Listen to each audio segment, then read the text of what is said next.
Hi everybody, can you hear me? I think you can see that you've all got a little chat box down there where you can type messages. A few of you are typing in messages now, which is perfect. That's great. Yeah, great. Okay, perfect. Very good. Very good. I'm just gonna wait a few seconds to see how we're doing with that. There's 89 of us. That's great. Fantastic. Got people from Entre Rios, Peru. Wonderful.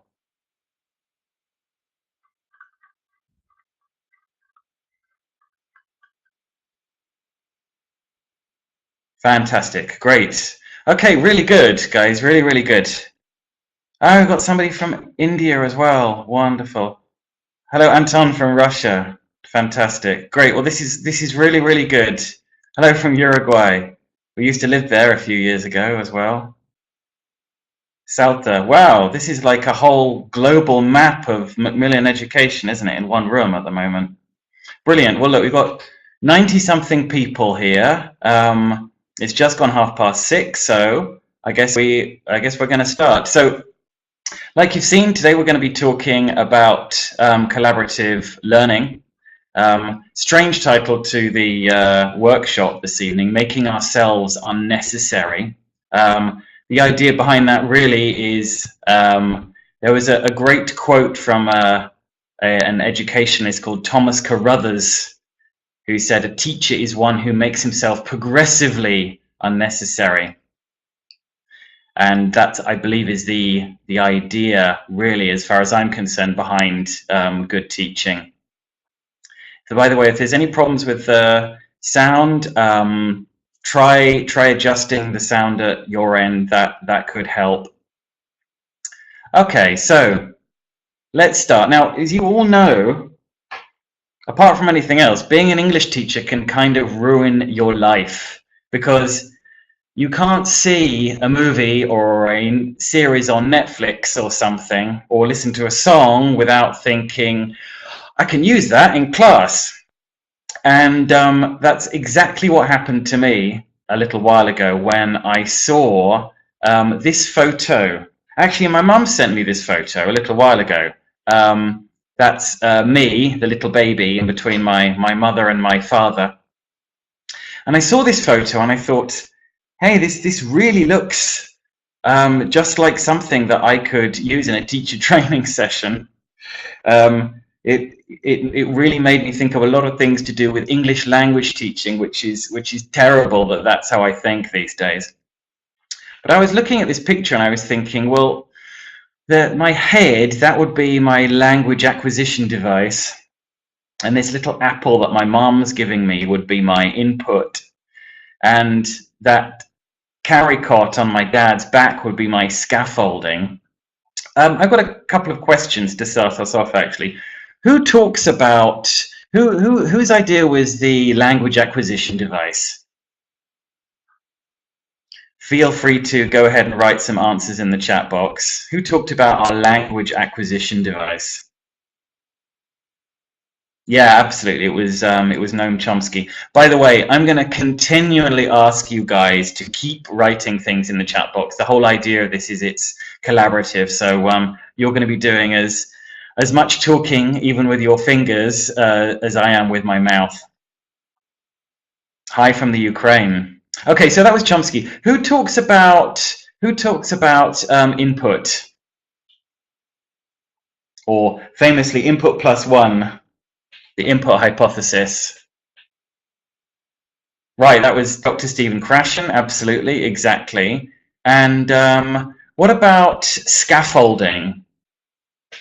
The way that we can slowly build up receptive or specifically productive tasks for our students. Yeah, Jerome Brunner, exactly. Widdowson does deal with scaffolding as well, Pamela, but I think Jerome Brunner was first out of the gate with the original terminology for scaffolding. All right, good. And then when I was looking at this, I'm going to try and see if I've got a pointer so I can point at the screen at the same time. Yes, I can. I was looking at this and I was thinking there's this bit in the middle that I can only reach with the help of my mother and my father. This area here in the blue zone. And this zone, who talks about a zone? A very important person in terms of collaborative learning talks about a very specific zone that teachers and students have together. Yes, exactly. Lev Vygotsky, Jaresh. Lev Vygotsky talks about a zone of proximal development, the area that we can reach or get through only with the help of a more able other, with a teacher or someone who's better at a second language than we are. So this is what I was thinking when I was looking at this photo. Lev Vygotsky tells us that human learning presupposes a specific social nature. Children grow into the intellectual life of those around them. And one of my questions for myself when I made this presentation was how important really is collaboration in that way, like in the classroom. I think it's very important. Have a look at this. These are a couple of very typical exercises from course books. I'm going to draw on one of them so that I can focus you on one for a second. If I can work out how to do that. Yes, I have. What I'd like you to do is in the chat box, have a look at this speaking task, first of all. Have a quick look at it. How do the students have to collaborate using this task? I mean, okay, obviously they need to talk to each other, but how is it that they need to collaborate? Or I should say, what is it that they need to collaborate for? I'm going to read it to you while you have a think. So it says, prepare a dialogue between you and the assistant. Presumably that's a shop assistant or something. Look at the leaflet and decide what you want to see. You've got like here a little map of a court palace, it says. And then you've got a little dialogue down here, or some phrases for a dialogue. Excuse me, can I help you, etc. So what is it that the students need to collaborate on there?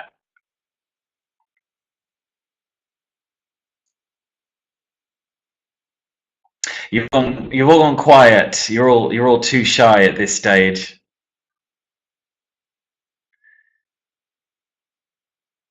Yeah, and they might write it, or they'll certainly be using those phrases in order to have a dialogue, Noelia, I think, with each other.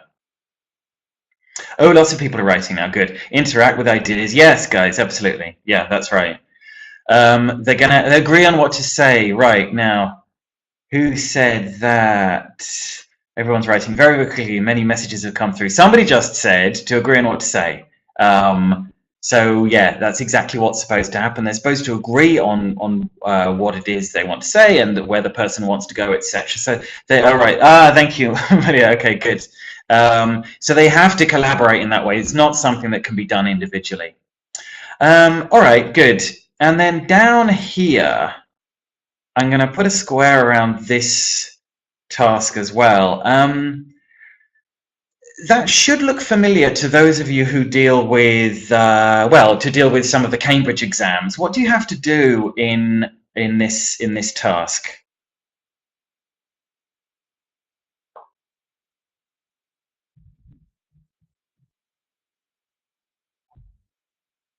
Yeah, you got to do some negotiation, and yeah, exactly, interaction, exchange ideas, reach a decision specifically, Maria. Yeah, that's right. This is quite a typical task from, well, you see it in part 3 of the speaking for first certificate, and I believe for advanced as well. And yeah, it's the collaborative task. Obviously, the students have to collaborate in order to, as I think it was Maria said, make a decision about something. Because I believe they have to, at the end, say, okay, like what's the most important? What's it say here? What qualities are important in a hero? Okay, so they're going to have to do collaboration, whether they like it or not. They're going to need to do it. So the point of this this workshop that we're going to be doing together, hi from Odessa, wow, is how exactly it is we can help our students with that. Before that, I thought we'd play a little game. It's called Collaborative Adjective Alphabet Race. This is how it works. You've got the alphabet in front of you here. Your job is the following, guys, okay, and this is going to require a lot of fast typing. We've got 102 people in the room right now, and I reckon we can definitely complete this. What you have to do is find an adjective that begins with every single letter of the alphabet. For example, A for amazing, right? So I'm going to give you, I reckon, there's 103 people. I'm going to give you 2 minutes, everybody, to write down as many adjectives as you can, beginning with all the different letters of the alphabet. 3, 2, 1, go. Oh, we've already gone. Good. Brave, awesome, captivating, beautiful, courageous. Okay, we're on the D's, the E's, the G's. Oh, we got 2 for 1 there, boring, busy. Wonderful. Someone's just started at the end of the alphabet. Vanessa, you've gone for zany. I like it. Good. I think. Look at these dangerous. Oh, young. That's a good one. Weird. Yep. Jealous, little, furious. Gross, petty. That's a great one. Kinetic, fun, ugly, outstanding. Great. I don't think we need 2 minutes. I think you've managed to do it in about 1 here. This is fantastic. Right. Has anybody got? Oh, look at this. Somebody's written many in one go. Did anybody find one for Q? Sorry, just the words are going so fast. Oh, quiet. Good, good. Yeah. Okay, Alastair, yes. Yeah, okay, quiet. Sorry. Good. All right. And I saw that there were several ones for Y. What about X? Wow, Roxana, that's amazing. You've done so many in there in one go. Did anyone find one for X?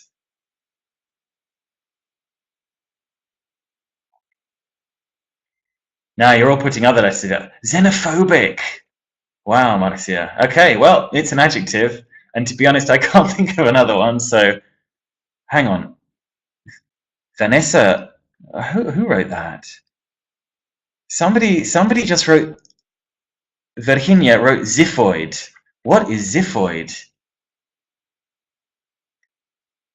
Or is Valeria, what is xiphoid, Valeria? Did you just invent a word? No, it's just, I haven't heard of it before, which is entirely possible. My goodness. Great, well look, xenogenic. Okay, now you're just showing off, guys. Fantastic. All right, good. Well, I think you've definitely collaborated on that, and that's worked very well. I'm quite impressed. Okay, stop. That's great. I hope we're able to get the transcript of this. Xerothermic, really? Okay. I hope we're able to get the transcript of this because I don't think we've had a situation where we've had so many instances of X before as a adjective. Good. Okay. So let's move on, guys. So look, this is what we're going to be doing in the next 45 minutes. We're going to be looking at Vygotsky's 5 steps of collaborative learning. He's got positive interdependence. We have face-to-face interaction, individual accountability, interpersonal skills, and group self-evaluation. The idea of this, guys, is that I'm going to be giving you one activity for each of these 5 steps as well. Okay, good. So let's begin with positive interdependence. Hi, Mika, how are you? Great to see you here. So Vygotsky talks about positive interdependence, each group member understanding the need for cooperation in the attainment of group goals.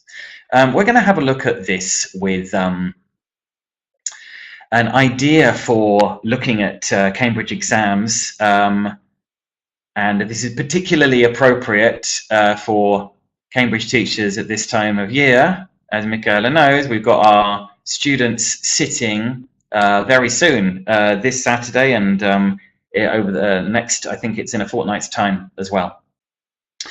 So here's the idea, or I should say, here's the problem with marking writing in general we're going to look at first of all.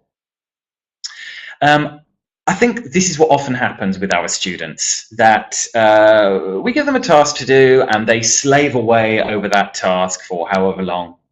And they hand it in to the teacher, and then in the middle, something magical and mysterious happens that they don't really understand.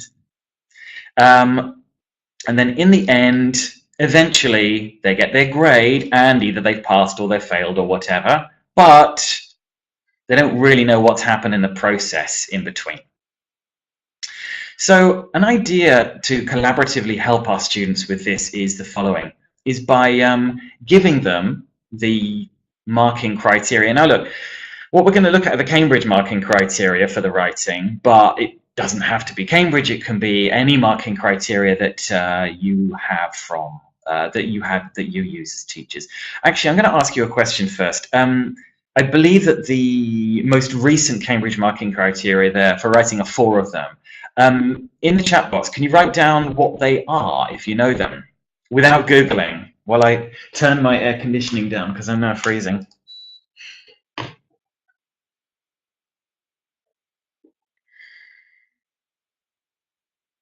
You were better with the X adjectives for the alphabet, weren't you? Okay, here we go.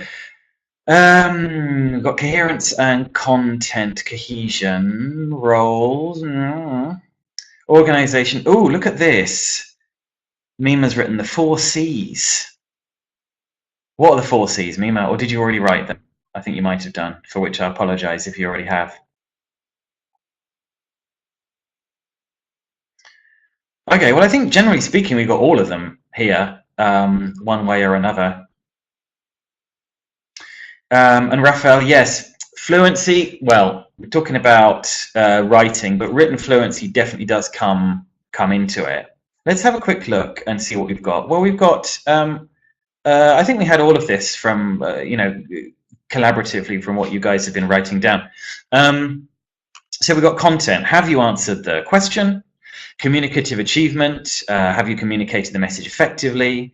Organization, if it's been structured into paragraphs, well, not just paragraphs, but whatever, depending on the genre, and language. So has the learner or has the candidate used a good range of grammar and vocabulary depending on their level? So this is my idea, that you actually give your students, you get them into groups of 4, ideally into groups of 4, and give them 1 sub-skill each per student.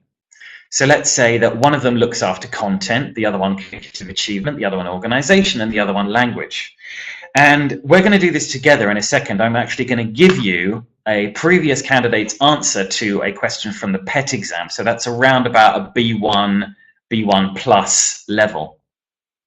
But I'm thinking if you're getting your students into groups of 4, then we better give them names for each of the sub-skills of the marking criteria. So some of you, I've decided, are going to be Constanza content. Some of you, Camilla communicative achievement, Ornella organization, and Lautaro language. So all I want you to do, we've got 108 people in the room now, so I just want you to pick one of those sub-skills and decide which of them you want to look at when I show you this piece of PET writing. Oh, thank you, Mima. That's great that you've put those things down. And don't worry about being late. So choose one of those, whichever one you want. You don't have to write anything in the chat. But okay, you pick content. All right, Claudia, you've got content.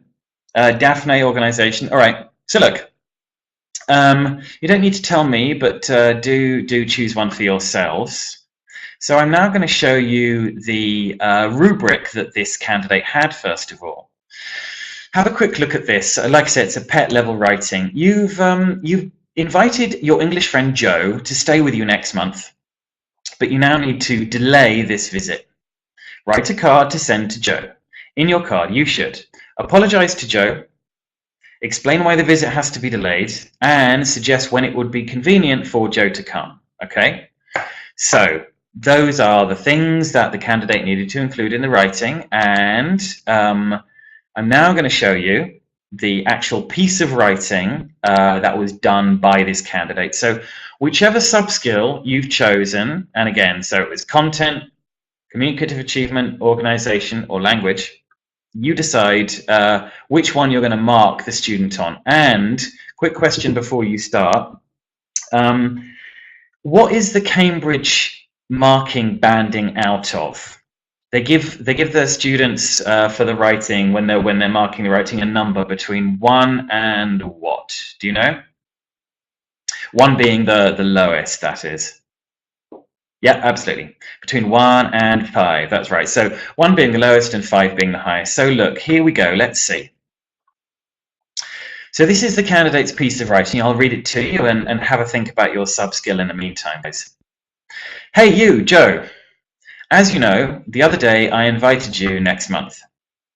I'm sorry, but I have to delay it because there is my friend's wedding party that day. Could you come here on the, well, that looks like the 22nd of October? Yours faithfully, Tommy. And I've given you like a little cheat sheet, a little machete, as we say in Argentina, on the bottom right-hand corner for you to see what the rubric was. So what I'd like you to do, have a look at that. Now, remember your, whichever sub-skill you picked, okay? And I'd like you to write in the chat box your sub-skill and the number that you would give. George Constanza content. I love it, Vanessa. Yeah, you can remember your names as well. Right, so most people are going for 5 for content at the moment. Excuse me.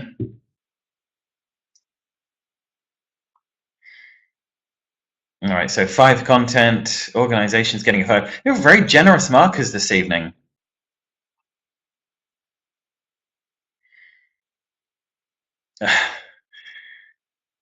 What's that, Valeria? Reference. We've got language, content, communicative achievement, and organization. Elena, you put a number 4 in the box. 4 for what? Well, in any case, you're being very nice teachers. Oh, somebody put a 3 for language. Who was that? Just looking down. Organization 3 or 4. No, Claudia, you have to decide. Is it going to be 3 or 4? What's it going to be? And no 0.5s, by the way, guys. Right. Let's see what you got. I think we're not far off, I have to say. Okay. Language 3, Maria Carolina. Oh, it's okay. Let's see. Language 2. Says Marjara. All right. Language 2. Wow, you're a demanding teacher, Mar. All right. Let's have a look. Let's see what this candidate might have got. Oh, look, Carolina's given us a whole examiner's report here. That's great, Carolina. Right. Okay. Before we go any further, let's have a look. So again, we had the content, communicative achievement, organization, and language. Right. If you were Constanza content, organization 2, Valeria. Wow. All right. Look. So if you were Constanza content, this was the mark. It was a 5 out of 5, says Cambridge. Don't know whether you're surprised by that or not surprised. And I'm going to show you the Camilla communicative achievement now. That was a 4 out of 5. They said that it would have a positive effect on the target reader. It was an appropriate format and registered despite what happened at the greeting and the sign-off. You probably remember that it started off, "Hey, you, Joe." And do you remember how the candidate finished the letter? What they put right at the end before the recipient's name. Yeah, Valeria, it was. Yeah, exactly, Elisa. Yeah, good, guys. Very, very good. Yeah, it was definitely too formal. It was yours faithfully, which sounds a little bit strange, but nonetheless, they gave it a 4. Right, organization. If you were Ornella organization, well, Matilda, I don't know. I don't know, because Cambridge gave it a 5 for organisation. 5 out of 5, and I saw somebody gave it a 2 earlier on as well. Ooh, I know. Well, they said it was clearly organised into paragraphs with good cohesion. As far as Cambridge were concerned, it was okay. They were more than happy with it, apparently. Generous Cambridge. Yeah. Yeah, I don't know what to say about that. I don't know what to say about that. Okay, sorry. So language, last one. Here it comes. If you were Lautaro language, here is yours. 4 out of 5. Now, what they said was the following, that there were some minor errors, but there were nothing that impedes communication for the language. Yeah, there are a couple of things like the date, for example. You probably remember the guy put the 22nd instead of the 22nd, but really, as far as they were concerned, it wasn't the end of the world, nothing. Yeah, exactly, Valeria. They got the message across. And maybe you are stricter, Matilda. Maybe. And that's not necessarily a bad thing. Maybe that's not necessarily a bad thing, because at least on the day itself, it won't be any stricter than you are, so that's good. Yeah, exactly, Claudia. Nothing impeded the communication. Good. All right, so that was the idea for positive interdependence. All the members of the group have their own specific goal, and they had to interdepend on each other in order to achieve that task. All right, we're now going to look at our second activity. Now, for some reason, the slide for that one hasn't come through. That's very strange. Why not? What's going on here? Ah, right, okay. Yeah, for some reason that slide hadn't uploaded. But number 2, the second point on Vygotsky's list is face-to-face interaction, which we're going to do now. We're going to do this by playing Tour Guide for Aliens. Now, this is how it works with face-to-face interaction. By the way, Jaresh, I totally agree with what you said. Yeah, and maybe it's not that bad sometimes. So here's how Tour Guide for Aliens works. I want you to imagine that you're conducting a tour for aliens visiting the Earth. You're flying along, looking at the landscape below, and you fly over a football pitch. One of your aliens looks down and becomes very confused. So you say that there's a game going on. Now, here's how it would work if you were my class of students. I would put you into groups of 3 or 4, and one of you would have to be the alien, and the rest of you have to collaborate in order to explain to the very confused alien what's going on the football field, because the alien doesn't understand what's going on there.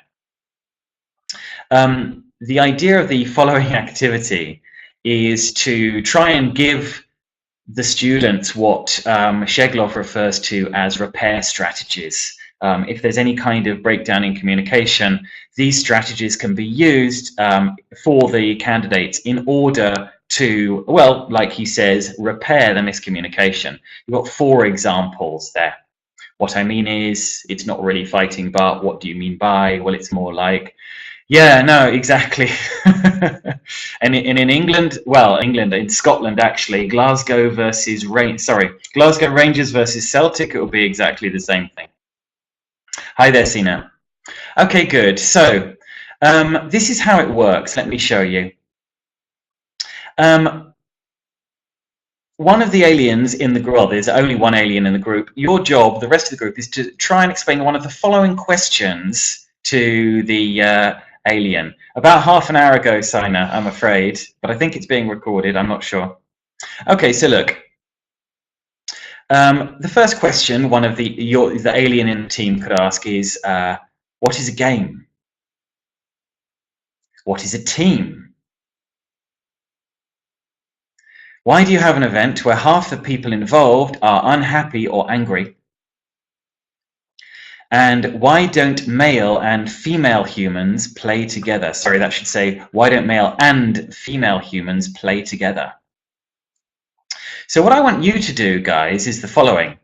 You've got 4 questions in front of you, and I want you to pretend that I am the alien that you are giving a tour to. So choose one of those questions, and I would like you to explain it to me. Give me an answer for it. So you've got 4 to choose from. What's a game? Imagine I ask, what's a game? What's a team? Or why do you have an event where half the people involved are unhappy or angry? Or why don't male and female humans play together? In fact, what I'm going to do, I'm going to put numbers next to these so you can tell me which of the 4 questions you are answering.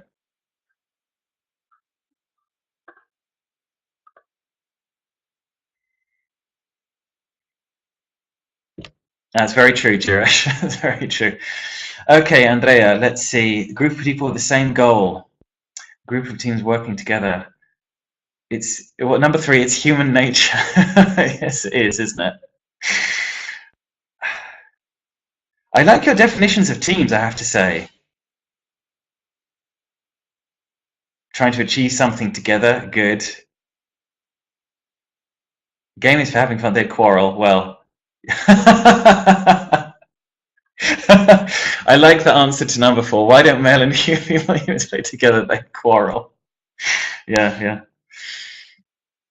I noticed not too many people decided to try and answer that one, number 4. Actually, has anyone gone for number 3? Yeah, somebody wrote because it's human nature.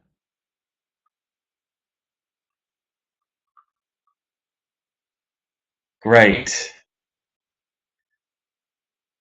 Good, you've got some really good definitions of team here. Number 4, women would always win. Good one, Melina, good one. When you win, it feels blissful. I like that, Noelia. So it's worth trying. Good, I like it. So the idea of this also is, by the way, if we had more time, then I would be probably just getting you to do one answer for me, and I would be continually asking you difficult questions like, well, if it's to work towards the same goal, what's the goal? I don't understand goal, etc. Do you think there's any right or wrong answers to these questions, by the way? Yes or no? No, I don't think so. And it seems like you agree with me. No, I don't think there is, but the point of this, obviously, well, actually, I can get you to tell me. Therefore, if there's no right or wrong answer, what's the point of getting students to do something like this? Why?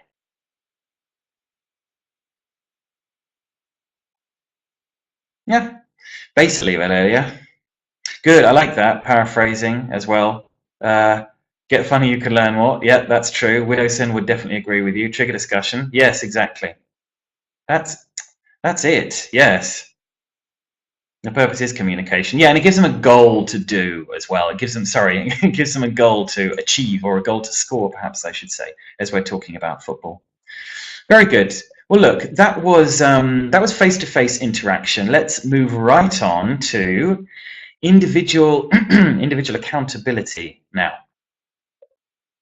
Now, this is where Vygotsky tells us that the idea of this is to...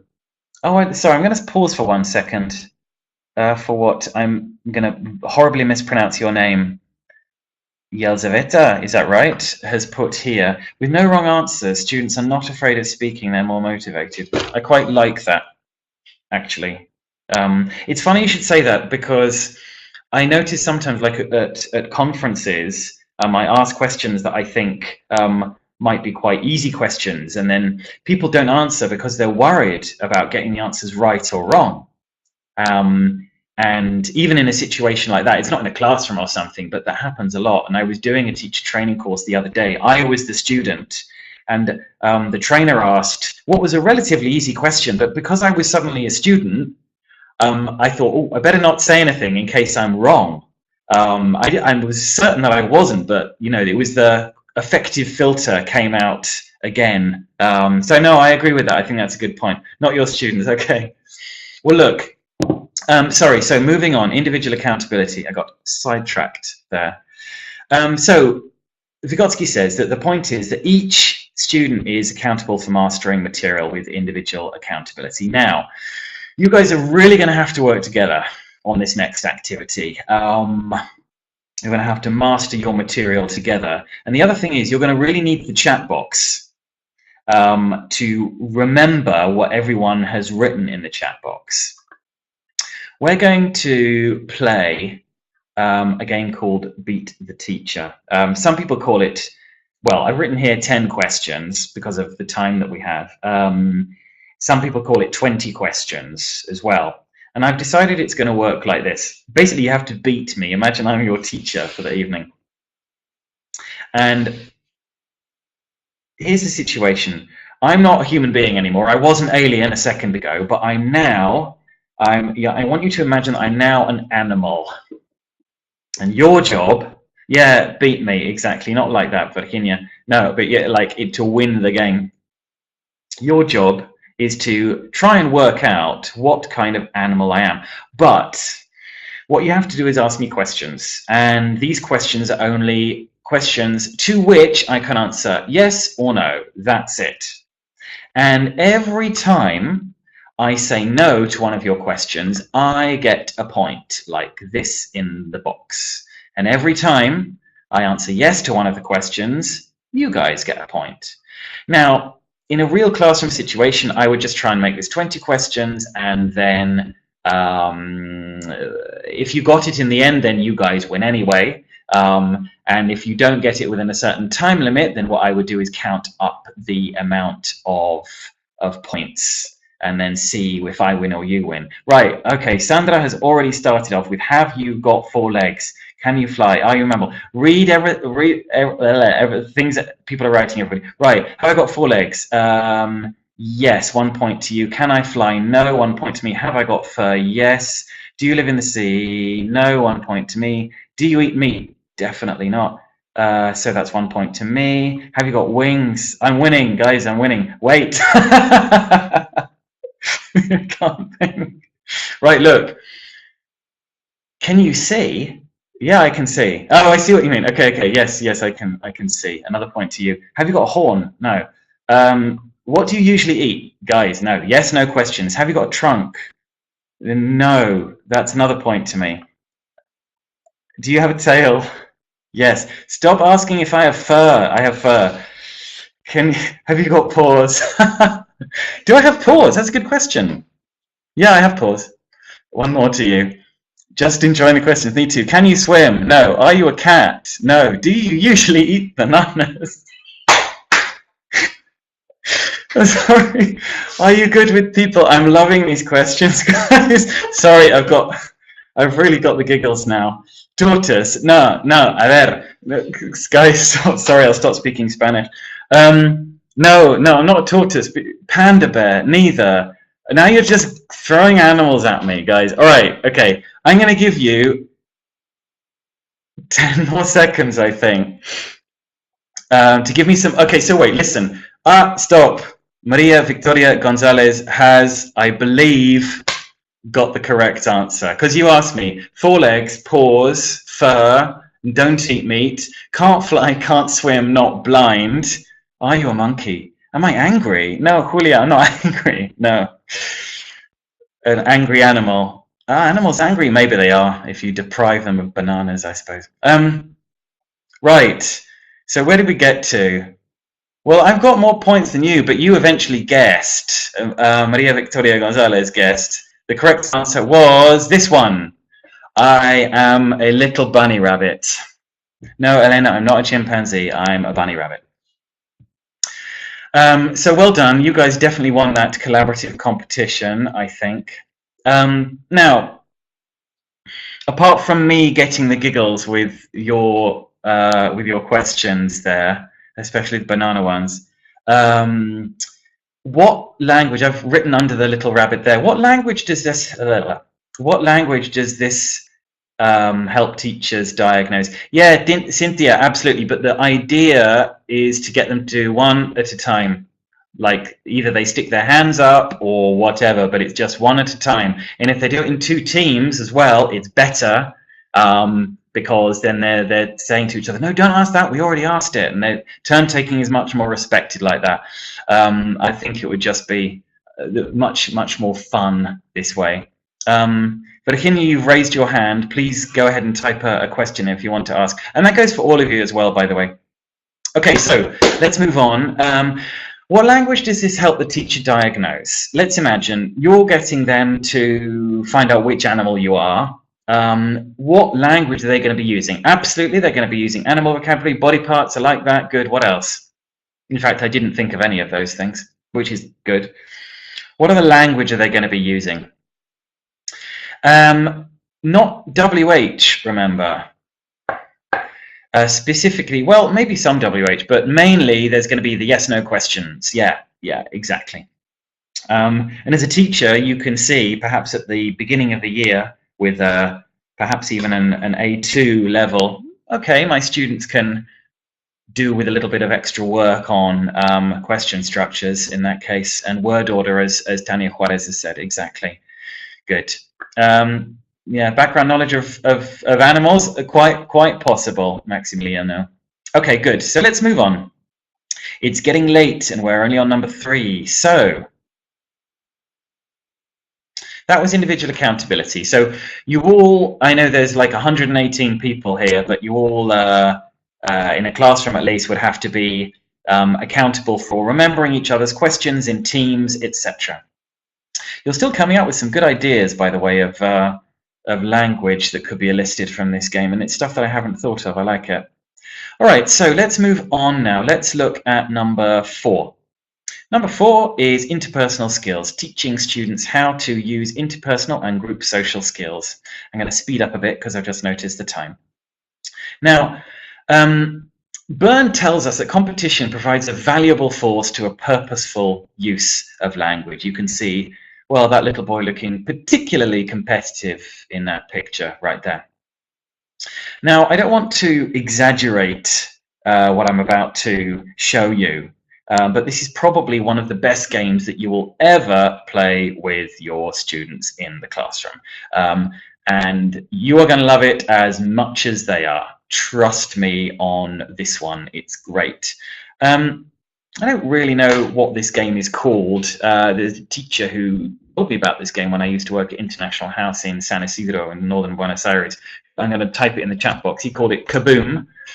You could play, you could call it anything. No, you're right. Some don't want to compete. That's very true. That's very, very true. And it's important to combine students with, I think, with different interests and needs in that way.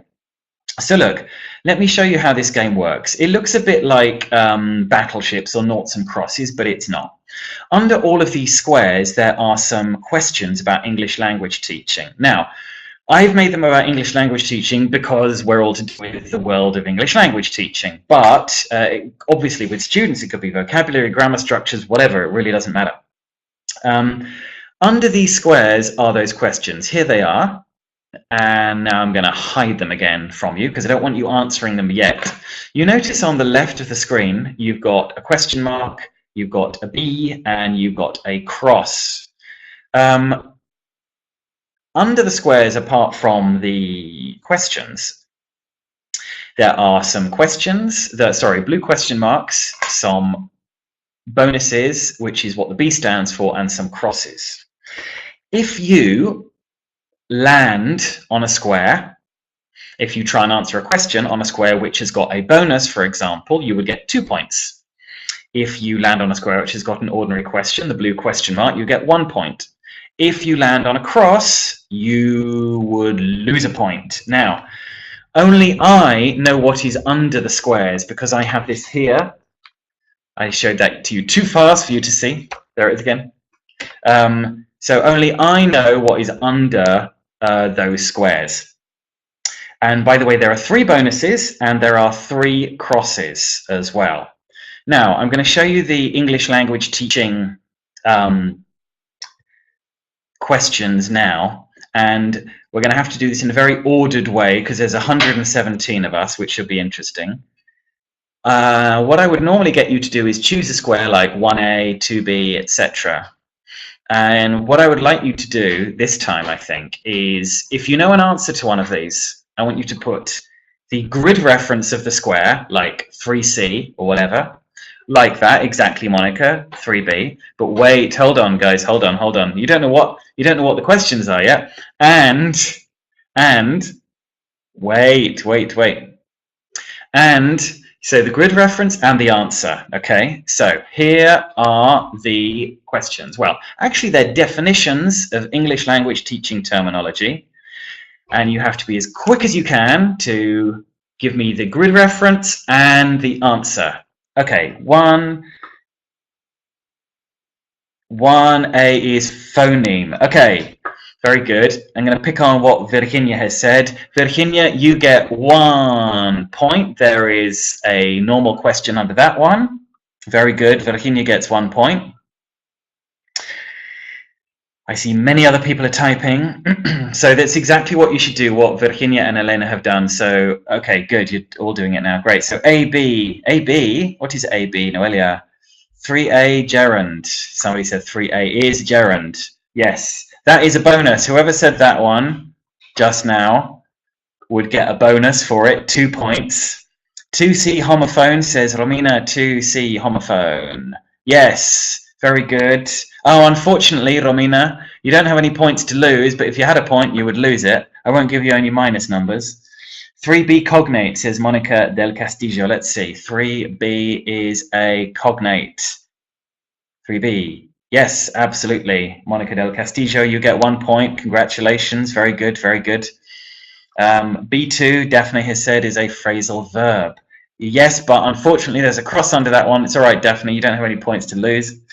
B1, Carolina says plosive consonant. Sorry, I'm just reading these as quick as I can. That was the last cross, Carolina. Sorry. C1, Monica, Mika. I'm going to go for Mika's C1 is coherent. Yes, good, Mika. And Mika, that's a bonus as well. I work with Michaela. We work together at a secondary school in northern Buenos Aires. 2 points for Michaela. Right, no one's gone for 2C, I notice. Oh, hang on, 3C, schemata. Very good, Romina, yes. Romina, you are doing well now. You got another 2 points there. Yeah, schemata, this one. C2 drilling, who said that? Daphne, yes, great. And there was 1 point for that one. Now look, I know that there's 118 of us here, so playing a game like this with 118 people is kind of difficult. The idea in class is that you would do this in 2 teams, and or 2 or more teams, to be honest, and it gets extremely competitive because they're working out, okay, so if the last team got a cross and underneath that square there was a bonus, then maybe under that square there is a question. It gets extremely competitive, and which is always fun. And obviously, this is English language teaching definition for your students. I don't know, any kind of vocabulary works particularly well. Imagine if it was adjectives of personality, for example, selfish, etc. Good, very good. Great, so let's move on. That was a quick look at interpersonal skills. And we're now, for one of our final activities, is going to look at group self-evaluation. In fact, this will be our final activity, group self-evaluation. Vygotsky's 5th stage of collaborative learning, where the idea, like it says here, is to clarify and improve the productiveness of all group members. So, I'm going to show you the activity that we've got in 1 second. And what happens is the following with this. This has got to do with definitely this issue that I've noticed living here in Argentina with turn taking. I'm from London in England originally, and what tends to happen in conversation in England, in Britain, is quite different to what happens here in South America, in Argentina, where I live. In England, you can imagine me and one of my friends sitting down, having a cup of tea, talking just like they do in the first certificate CDs. It certainly is, Monica, you're right. Hello, Philip, how are you? Did you have a nice day? Yes, I had a lovely day. What about you? Etc. Okay, it's not exactly like that. And I've noticed that in Argentina, it's quite different. What tends to happen is everybody talks at the same time on top of each other when you're having a conversation. And it's kind of difficult to work out what's being said, etc. What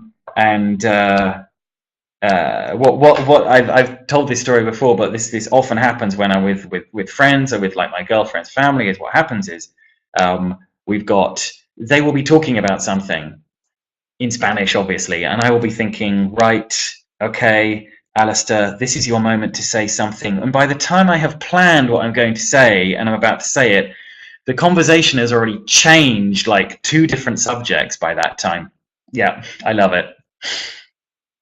Okay, so the idea with this activity, this final activity, is the following: for helping students with turn taking in that way, which they will need collaboratively. So I want you to imagine that here I am talking to 2 of my friends, and we're very polite, the 3 of us, and being such polite people, we use quite a lot of turn taking strategies. I don't know what you're laughing at. Those 2 are my friends, honestly, William and Harry. And on the, yeah, I know, I'm quite impressed with the multitasking. Now, at the bottom of the screen down here, you've got some turn-taking strategies. And on the right, you've got some examples of those turn-taking strategies. And your job is the following. All I want you to do is match them up. So you've got interrupting, agreeing, inviting, disagreeing. And then on the right, you've got some examples of how those turn-taking strategies work. So I want you to match, for example, I don't know, 1A, 2B, etc. Okay, so 1C we've got. Great, Noelia, very good. Actually, I'm going to clear that and start again. Great. Oh, look at that. Vanessa's done them all. Boom, boom, boom, boom, boom. Super fast. Great. All right, so yeah, interrupting. Can I just say agreeing? Absolutely. Inviting. What about you? Disagreeing? Well, I'm not sure that, etc. Great. So look, the point of this isn't to show you these turn-taking strategies. You know about that. That's not the point. The point is before we play our final game, is to try and get your students to use these turn-taking strategies in a game that I'm about to show you. So when they are talking about what they're about to talk about, they must use these turn-taking strategies because they have to collaboratively agree on something, a bit like the bunny rabbit earlier on, the banana eating, swimming, flying bunny rabbit. You're also going to have to agree on something now. All right, so again, you're not here on this webinar with me. You are now all in trouble because you're swimming away from a sinking boat and you're about to be stranded on a desert island. You have 2 minutes to individually list 5 things to take with you from the boat. And your aim is to survive as a team until you're rescued. Now, hold on, don't write anything yet. Wait. Then, after 2 minutes, your team will choose only 5 items. Yeah, Robinson Crusoe. 5 items from all of your lists that you would take. So, now is where I really have to work. Because if you were my students, I'd be getting you to do this individually and then in little teams. We have 119 people in the room. Yes, exactly, Tanya, exactly. This is therefore how we're going to do it. I want you, wherever you are right now, if you're on your own, if you're at home, you're at work, you're having your dinner, you're watching Netflix, whatever, watching Lost, I want you to individually, yes, we did, Maria Eugenia, you're absolutely right, so you should be good at this, but don't tell them the answer. Shh, shh, shh. Individually write down 5 things that you would take with you, okay? 3, 2, 1, go. And in fact, I'm only going to give you a minute, but don't write this in the chat box. Write it at home, wherever you are, on your own. 5 things that you would take with you. Because you're not collaborating yet. You're going to collaborate in a minute.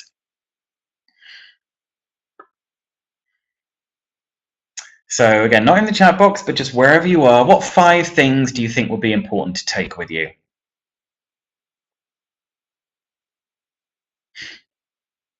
And by the way, while you're thinking of that, guys, what I'm going to show you Wait, Marta, Elena. First of all, not in the chat box yet, at home alone. And Elena, a gun, really? What I'm going to show you on the next slide, once we've all decided on this, is what the United States Navy say that you should take with you if you are in this situation, okay? There's a lot of Argentina representing in the room tonight. Okay, and by the way, I've decided the following. Once we've done the collaborative part, when the... Wait, guys, wait. I'm going to show you a list of all the different items that the United States Navy say you should take. And if anyone has got more than 3 or more on their list, I think they will be rescued. If not, you could be in trouble. Right, guys, so now please write down your 5 items. Yes, you cannot turn take. Yes, this is very, very true. You're going to have to imagine the turn taking part of it. Somebody's already put 5 things down. Great. But write them, try and, for all of you, yeah, do what Yelizaveta's done, which is write them all down in one block. That'd be great. Flashlight to read my books. Matches, water picture lantern, water purifier. Oh, we got some good photos. Sandra, very interesting that you put photos. Lighter, penknife, jacket, water, phone, matches, shoes, string, water, canned tuna. What are you going to do when you run out of yerba? I like it. Sorry, if you're not from Argentina, guys, then how do we describe mate? It's this green herb drink that you have with hot water and you drink through a straw. That's my excellent definition of mate. Lighter, food, coat. Great, we've got some good things here. Right, I'm going to show you. Kind of infusion. Thank you, Virginia. Yes. Axe. Wow, I've got some chocolate. Definitely. Cell phone. See, no, you're not allowed a cell phone. Sorry. No, you can't. Yeah, exactly, Anna Cristina. There's going to be no signal on a desert island, unfortunately. Juresh, you've chosen about 10 different things there. You're only allowed 5. All right. Okay, look, I'm going to show you now what the United States Navy... Hang on. Cream? Berta, what kind of cream? Like whipped cream to put on dessert. Could be. These are important things. We had cream and chocolate. Oh, I like this. Maximiliano, love and hope. Pearls. Okay, we're going into the guess the animal territory now, aren't we? Love, pearls, and hope. Right, look, this is what the United States Navy said you should take with you. If you've got 3 or more on your list, then you are saved. If not, then you have to stay in the boat and watch Netflix. Here we go. So United States Navy said knife, matches, mirror, fishing net, torch or flashlight in US English, water purifier, and a photo of family and friends. So put the numbers down. 2, 3, 3. Did anyone get 3 or more? Anyone get more than 3? Oh, Marta, you got 4. Very good. Juresh, you got 6. Fantastic. Yeah, I think you did as well. Viviana says, I'm dead. No, I said you get to stay in the boat and watch Netflix. It's okay until the batteries run out. Daphne survived. Me dead too. Sorry, Virginia. Right, good. Perfect. Netflix. Yeah, you get Netflix, Vanessa. You get Netflix. Good. 6 is not possible. We had to choose. No, I know. But he did anyway. So whatever. Okay, good.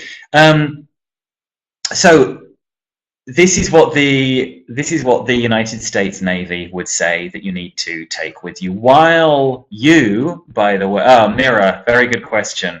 Mirror is very good for reflecting sunlight for signaling. Apparently, it is. Yeah, it could be to make a fire, but also specifically for signaling. Oh dear, Walid, that's a shame. So look, it's nearly 7:30, so I better hurry up. Let's go. In the meantime, what you can be doing, this is where the group self-evaluation part comes into it, okay? You are writing on the board at the same time the language that the students are coming up with.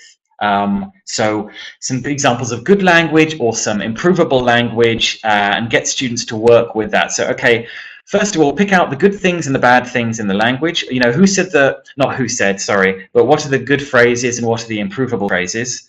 We've got some with mistakes here. And if you don't speak River Plate Argentine Spanish, then you probably won't know what this expression means. But let's just say it means idiot. Somebody suggested in one of my classes that you need money on the desert island. Yeah, absolutely, Claudia. Sorry. Yes, I'm sorry if you put that before. That's absolutely right. I like this answer here. This was from a CAE student a few years ago. She said that if the United States Navy were going to come and rescue her, she wanted to look as good as possible, just in case there are any cute, hot Navy officers that turned up to rescue her. Can't fault her logic, it has to be said. Good. Okay, guys. So we have looked today at Vygotsky's 5 steps of collaborative learning. We've had positive interdependence, face-to-face interaction, individual accountability, interpersonal skills, and group self-evaluation, all with the idea to make ourselves unnecessary as teachers. Not to lose our jobs, obviously, but to withdraw as much as we can, because our students are going to be without us, and they're going to need to be more independent one day. I'll finish with one of Vygotsky's most famous quotes. He said that what the child is able to do in collaboration today, he will be able to do independently tomorrow. So all these activities have worked very well for my students. And I know that I've been asking you to contribute as we go along, but are there any, you know, it is a great line, you're right. Are there any questions that anyone has at this stage? I know there's a lot of people in the room and we've been talking about things as we go along. And while you're having a think about that, I'm also going to give you my contact details at the end right here. In case you would like some more information about this topic, perhaps the slides as well would be absolutely fine by me.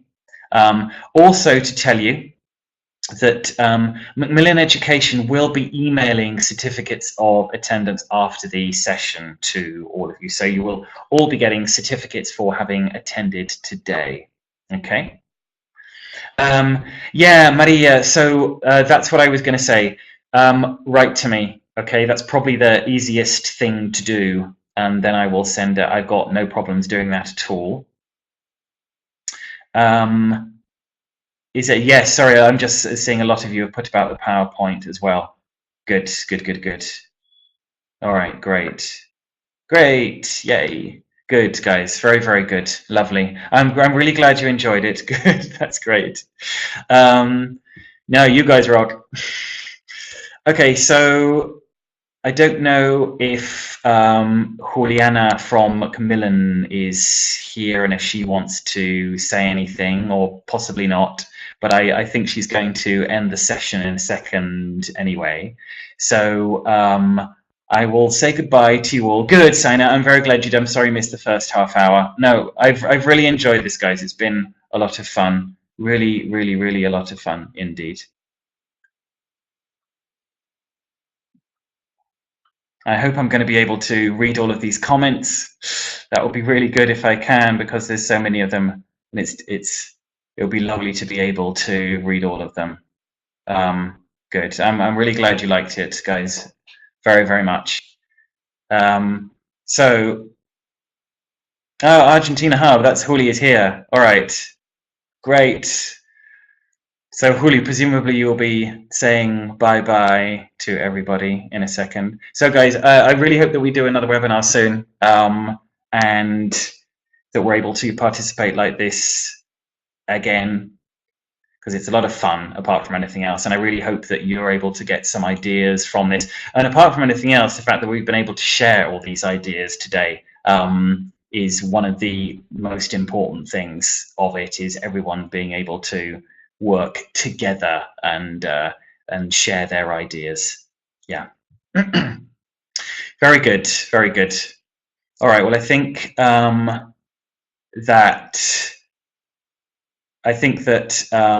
good, I'm glad. I think that Juliana's gonna possibly close the room shortly. So I shall say bye-bye to everybody. You'll be getting the certificates, as I said, and you've got the contact details there.